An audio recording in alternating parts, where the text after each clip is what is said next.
the 9 most feared words in the American English language is "I'm from the government and I'm here to help." The topic that I drew today is the legitimate object of government is to do for a community or people whatever they need to have done, but cannot do it all or cannot so well do for themselves in their separate and individual capacities.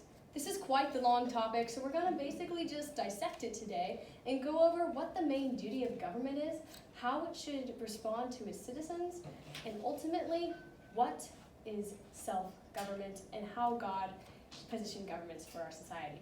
So let's jump right in. What is the duty of government? After doing many different debate cases, analyzing what the duty of government and how it responds to such values such as human life, general welfare, human rights, I have determined that the duty of the government is to protect the citizens, not to control them. There have been many different definitions, and one of the definitions that I have heard most recently is that it's the duty of the government to define parameters for the citizens. Automatically, this definition completely steered me the other way. The parameters of the citizens' behavior was what the definition had stated. So that means that the government, not only through law and order, should be determining how citizens are supposed to be reacting to it. I'm from the government and I'm here to help. Basically, if we go through look at the duty of government as it's supposed to define for us what we have to do in our everyday lives, are we ultimately valuing everything that the Americans have fought and sacrificed their lives for? So let's go into what the original founders of America had in mind for a government. They didn't make us a democracy, they made us a republic. And the big differentiation between this was if we are a republic, that means that the people are ultimately the ones who make the decisions, because they already came from a tyrannical king who made all of the decisions for them, controlling them from across the sea. They wanted to make something that was legitimate. They wanted to make something that protected our society. Benjamin Franklin, when asked after he got out of one of the constitutional conventions, was asked what they were making, and he said, "A republic, if you can keep it. A republic, if you can keep it." In our society, we have fallen so far into government dependence that we're not focused on the republic. We're not focused on what our rights are. No, we want the government to determine to us what we should do for our parameters of our behavior. The government has there's this term that you might have heard a lot, political correctness. What is that? It's how we should speak.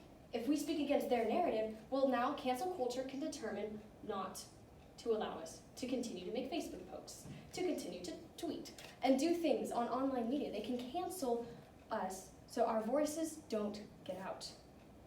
Ultimately, this is steered because the government isn't doing its duty of protecting individual rights.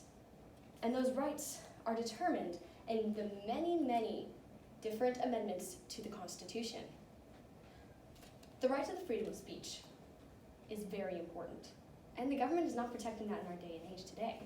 The next part I'd like to go into is the government cannot do it all, because as Ronald Reagan states, "I'm from the government and I'm here to help." Often the government offers such things as healthcare plans and policies that are all making people dependent on government, things that they should be dependent on each other or medical professionals. We have seen this over the past couple of years.